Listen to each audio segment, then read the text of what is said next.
So I'm going to say a quick prayer for our morning, and then I will introduce our speaker. God, thank you so much for bringing these ladies together this morning, here and online. Thank you for all of us who are getting over sickness, caring for people who are sick, or just getting through the season. And I pray that you would help us find ways to serve, and that we would be blessed by Molly's words this morning. Amen. All right, so we are again excited to have Molly Oschatz. Where did she? There she went, over there. Speak to us again, a beloved speaker here. Elizabeth has mentioned a comment that she specifically has taken away very insightful nuggets and reminders from your talks over the years, including the reminder that co-regulation is the work of parenting. And so that's something she shared at us with Elizabeth's group that spoke to them at a time when they felt like co-regulating was all that they were doing with their young kids. So, oh my goodness, I am sorry. So Molly teaches philosophy at the Zephyr Institute and enjoys writing and giving talks about spirituality and theology. She lives in Mountain View with her husband and 4 children, and we will invite her to speak so you can stop listening to me cough. So, Molly, please come and share your nuggets of wisdom with us.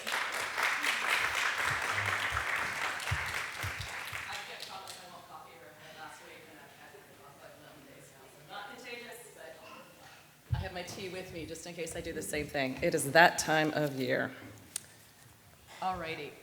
I'll hopefully knock that over. Okay. So it's that week of the year when we start thinking about gifts, or it is for me anyway. I know that there are people probably out there like my mom who thought about Christmas gifts in September, but I see y'all, well done. But for a lot of us, including me, it's this week when you start getting all the emails, the Cyber Monday deals, and oh, that's right, and the kids are handing me lists all of a sudden. So it's sort of a week of where gifts are on the mind. And today I'm going to be talking about a gift. The gift of the body.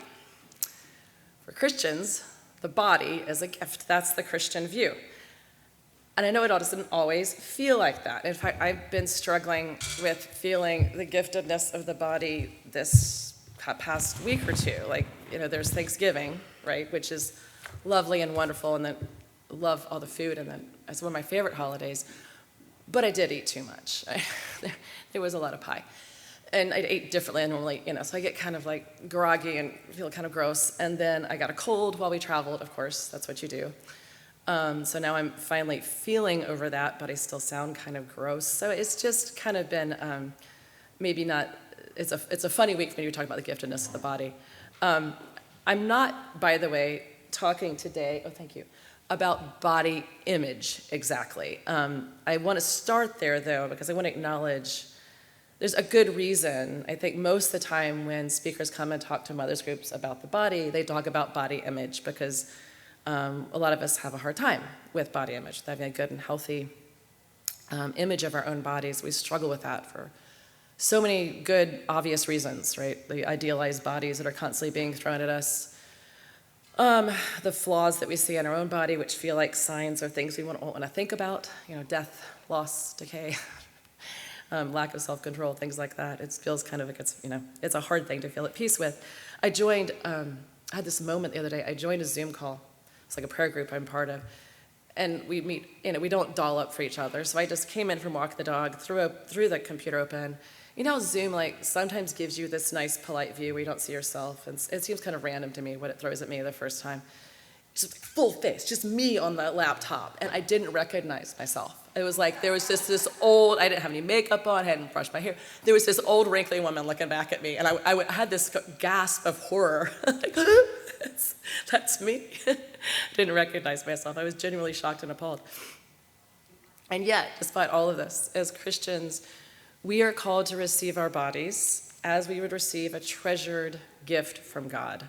We're obliged to see our bodies as good, as inscribed with meaning and purpose, because they are. And again, I'm not talking about accepting your body as it is exactly. I'm talking about something a little deeper, maybe more mystical. I'm talking about the reality of what the body is, what our bodies are. The reason I want to talk about this, as opposed to many, many things one could talk about what I was thinking about the things that change, the meanings that change in our lives because of Jesus. And the reason I want to talk about this one in particular is I think it's where the culture most just jams perpendicular to the message of our faith these days.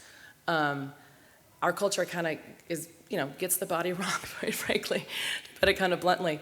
And that's the sea we're swimming in. So if we just sort of take all those messages that we hear and we kind of add that on to Christian faith, it ends up, I think, kind of weakening our faith a bit, making it feel more like a fairy tale, kind of added on to this other reality. So I want to head into that as quickly and sort of remind us all of the Christian view of the body so that we can swim in that water and accept that, because it's such good news. And I've taken some classes on this and through the Theology of the Body Institute. And it's just enlivened my faith. It's made God feel bigger, more alive, closer to me, and made me feel more alive in my faith. So I just wanted to share some of this.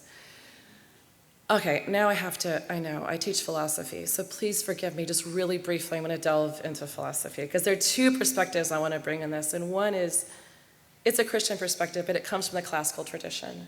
And then there's the perspective of Revelation. So I'm going to start with the philosophy just really briefly. If you hate this, just let it wash over you and pay no attention. If there's something in here that speaks to you, it's a gift. Okay. So classical thought on the body. Modern philosophy got something just like kind of really wrong at one point and kind of ran with it, and we still kind of have that in our culture and in our ways of thinking. And what that was dualism. It came from Descartes. That's not important, but is the idea that there are two separate kinds of things. There's body stuff, which is just inherently meaningless, atoms floating around, stuff. That's the body. And then there's the soul, which is you. That's where the real action is.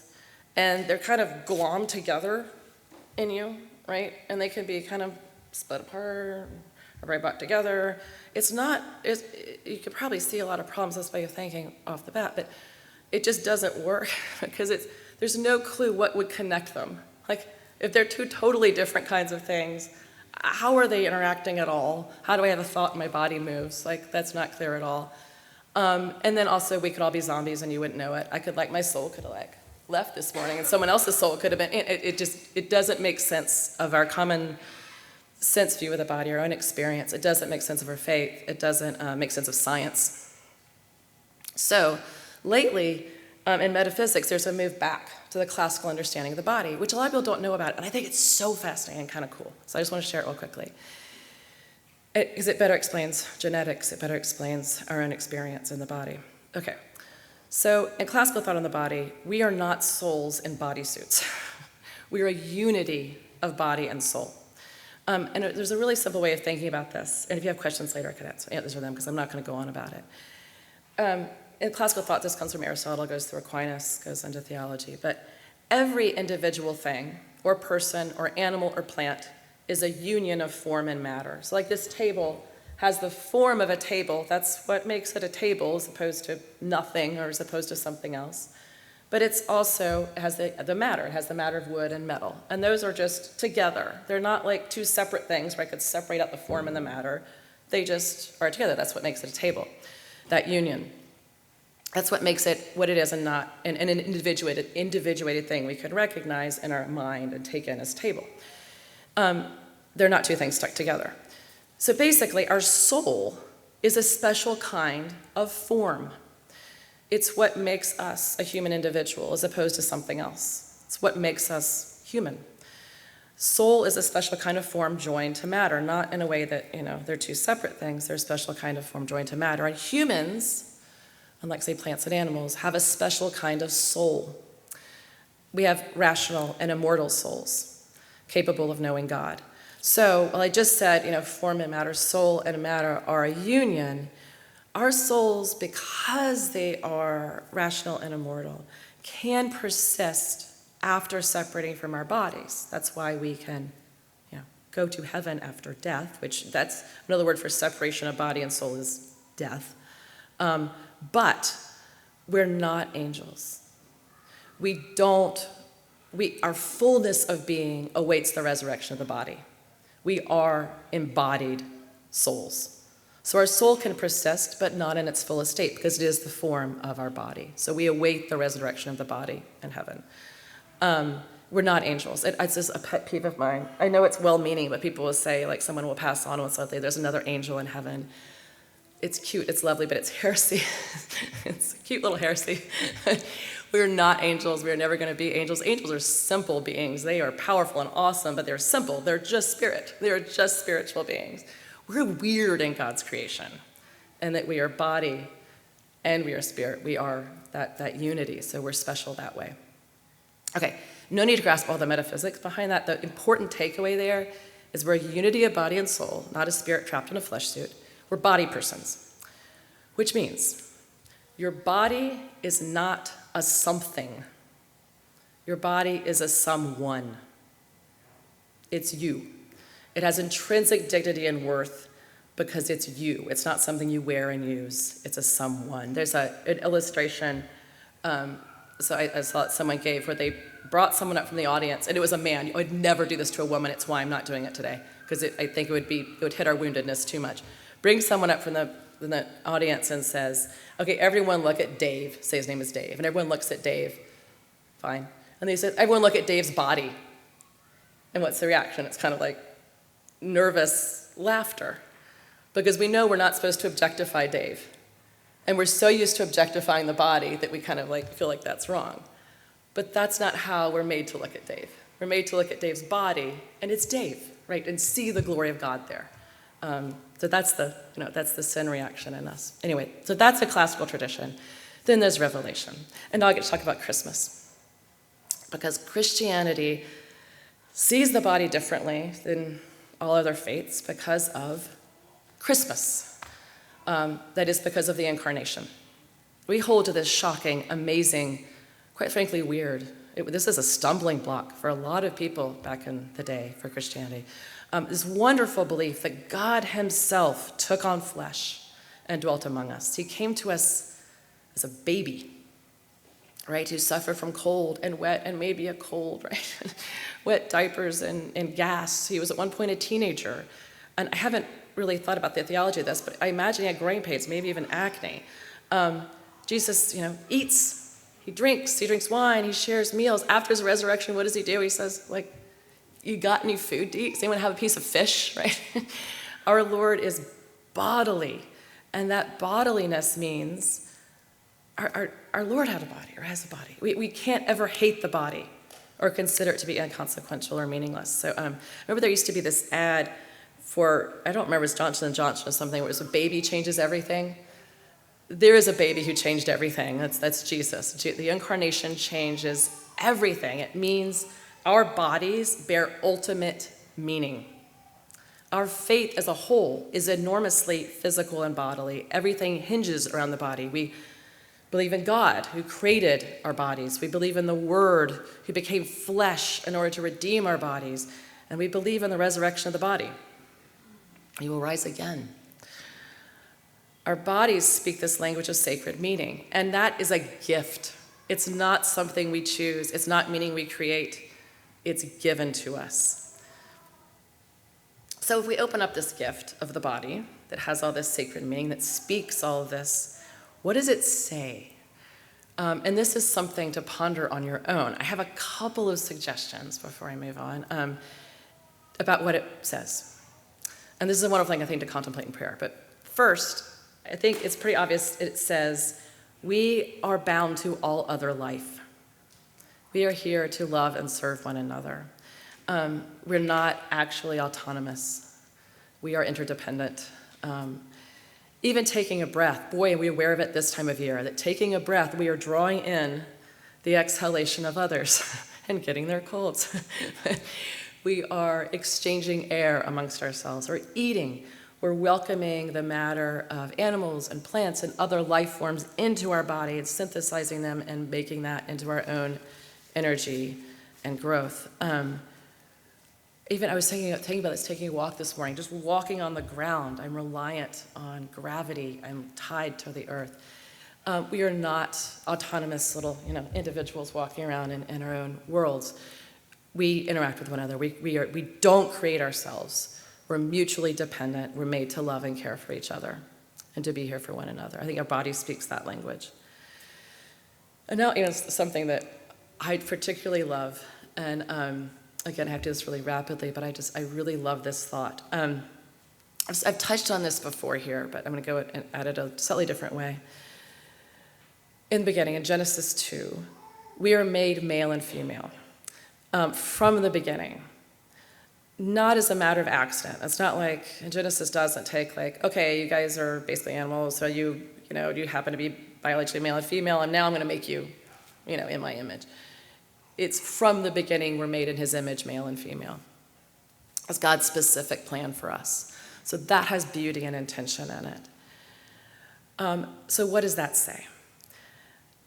I know you listen carefully, because this, if you heard wrong, sounds limiting, but it's actually beautiful. As women, and if you want to talk about men, we could talk about men later, but we are all women here, so I'm going to talk about women's bodies. As women, our bodies, that unity of body and soul that is our person, is made with a potential to generate new life within ourselves. Now, potential, not actuality, because there are obviously women that are not mothers, right? From choice, from biology, from health problems, from whatever. But even if that potential is thwarted by life, by health, by something going wrong, it's still there. That potential is there in all women to gestate new life within ourselves. So if the body speaks this theological language, because it's this gift from God, right?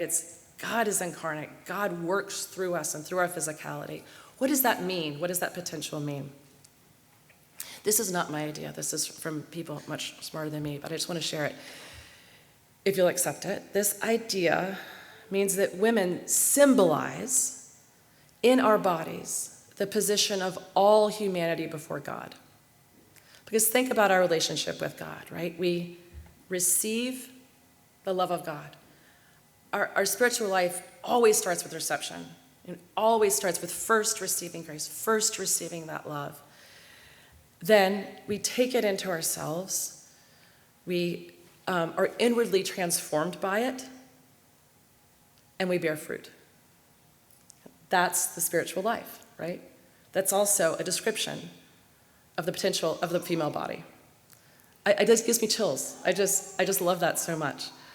That's our ultimate purpose as disciples, right? To receive the love of God, to say yes to divine grace. That feminine receptivity is the ideal for all human beings, because that is where the fruitfulness comes from, right? So that's something the body speaks, right? And you can also probably tell in that created male and female, the body is also speaking complementarity, marriage, right? The body is speaking you belong together. The body is speaking love and fruitfulness. The body is good. The body reveals God's intimate, incredibly intimate love of us and our purpose, which is to receive his love and love in return. So we're receptive, we are also active. The receptive comes first, and then comes for the fruitfulness and the love in return. Our bodies are alive, they're full of meaning and wonder and purpose. But it's not that simple, is it? This is not self-evident, and I want to end by talking about why we get this wrong in so many ways and what Jesus' answer is to that. Have you ever heard the expression, the devil doesn't have his own clay? What does that mean? God has his own clay, right? Genesis 2, he takes the clay, he makes Adam, he creates. That's what God has his own clay means, he creates. But not the devil. The devil can't create a darn thing. He doesn't have his own clay, which means all of creation is good. Everything that truly exists, that kind of has isness, is good. Evil obviously exists, but it doesn't exist in the sense of like being primarily like something with existence. It's a distortion. Evil's a distortion. It's a twisting, or it's a lack of the good. The devil can't create. So what does he do? He doesn't have his own clay. He warps, he twists, he distorts. We get twisted up. How does that happen? Well, obviously, the fall, right? Sin. Recall Adam and Eve.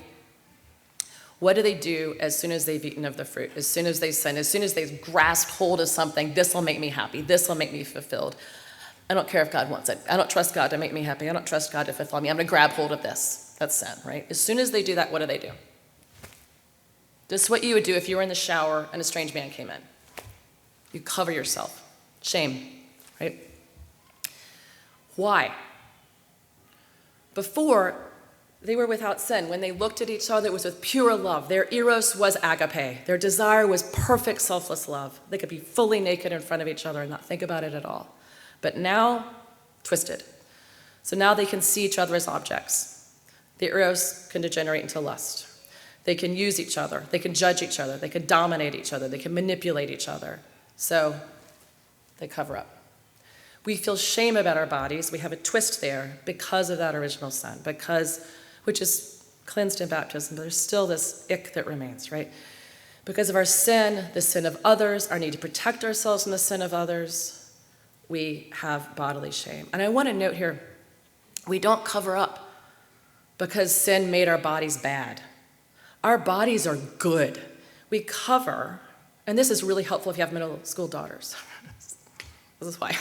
We cover our genitals and our breasts, and I would add our midsection, because they're so good, because they're intimately connected to creation and the nurturing of new life. We have more holy parts than men. That's why we have to cover more, because we have that intimate connection with the Creator. We co-create with God with these parts of our bodies. It's because they're too good to be merely looked at.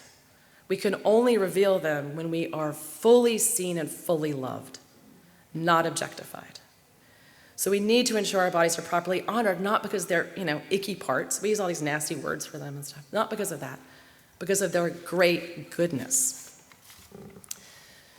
So sin creates this, there's so many divisions in our world. That's what sin does. It cleaves things in half. They're supposed to be whole. It creates the division between body and spirit. Also man and woman, right? We lose integrity, which is unity. Integrity is unity. It's being one in body and mind. Because of sin, we're not always one in body and mind. I could do something with my body that's not what's in my mind. I can lose integrity. So we experience shame. We are wounded, which brings me to the second reason we get twisted. Have you ever been to, I went to the chiropractor once, and he was doing an adjustment somewhere. I don't remember what it was. It was somewhere in my hip, and he was like, when I touch people here and do this adjustment, sometimes people just break into tears, because it's where people carry emotional pain in that part of the body. I did just barely tear up. I didn't but I was, that's kind of a shocking thing. We carry our woundedness in our bodies. Our memories of being hurt, we physically carry with us in the body, particularly sexual hurt, but I think other forms of hurt as well. And we don't even know all those wounds, but they're there. And that can make us want to hide our bodies. It can turn us against ourselves. Jesus obviously wants us to bring those wounds to him. But first we have to know them, think about them, sit with them, and we have to trust him with them. We have to trust him to see us naked. We have to be naked before God, and that's not easy. What do Adam and Eve do? They don't just hide from each other, they hide from God, like he doesn't know where they are. It's kind of funny that we do that, but that is something we struggle with. That healing hurts. It's easier to hide ourselves. It's easier to distract ourselves. And finally, the final reason we are twisted is death, disease, injury, hips hurt, decay. I don't like what is happening to my body as I age. Not a big fan. I used to be able to run. I was a good runner. I got in a race, had to beat the 27-year-old, don't know what I was thinking, ran really fast downhill. I have never been in a race again. The surgery didn't help. I can't run. I don't love that. I miss it. I don't love the new aches and pains. I don't like that I can now injure myself sleeping. The effects of gravity are not fun. That Zoom face, that's not what I look like inside. That's not what I feel like, right? The increasing likelihood of disease, the certainty that I'm going to die. I don't want to identify my innermost self with any of that, with mortality, with loss, with incapacity. I want more freedom. I want more life than that. I want to run like a deer. That's who I am inside, right? So that's breaking apart that unity. There's a disintegration there. But you know what? I'm right about that. I'm completely right to feel that way, because none of that, the death, the disease, the illness, none of that was meant to be. Death is a cosmic monstrosity. It's not the original plan. So we are right to dislike all of that because that's not what we're made for, body and soul. We are not made for those other things either. We're not made for slavery to sin. We are not made to be trapped in our woundedness. None of that is the plan for us. Christ came to redeem us, to untwist that clay, to return us to the goodness and freedom, that fullness of life we're created for. Our body's final destiny is not the grave. Our soul's final destiny is not freedom from the body. Romans chapter 8, verse 11, if the spirit of him who raised Christ from the dead dwells in you, then that same spirit will give life to your mortal body also. Our final destiny, body and soul, is heaven, and a glorified body that will not know pain or death. So, at the end of the day, I can make peace with not being able to run anymore in this life, because guess where I'll run? In eternity, I will run like that deer. Like, it'll be amazing.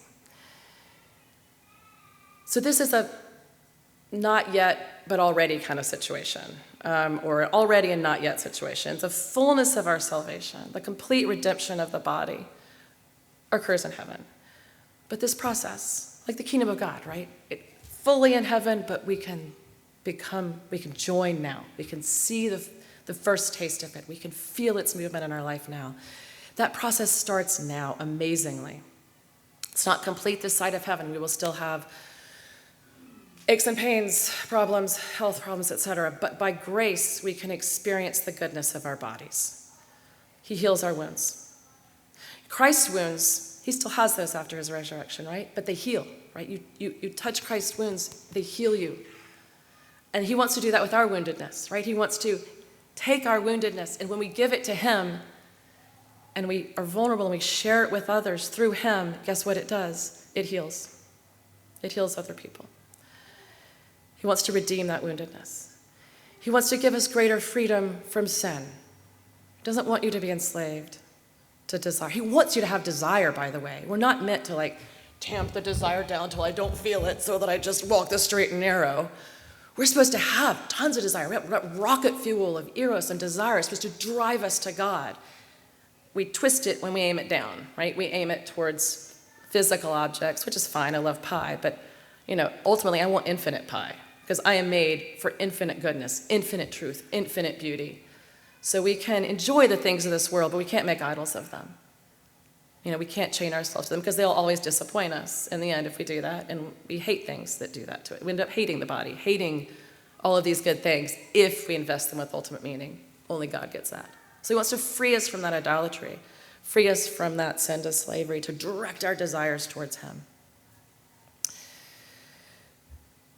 So by grace, we can start to reclaim the gift, this great, beautiful gift of this body, to love it, to see its meaning, to allow it to draw us to him, which is its purpose.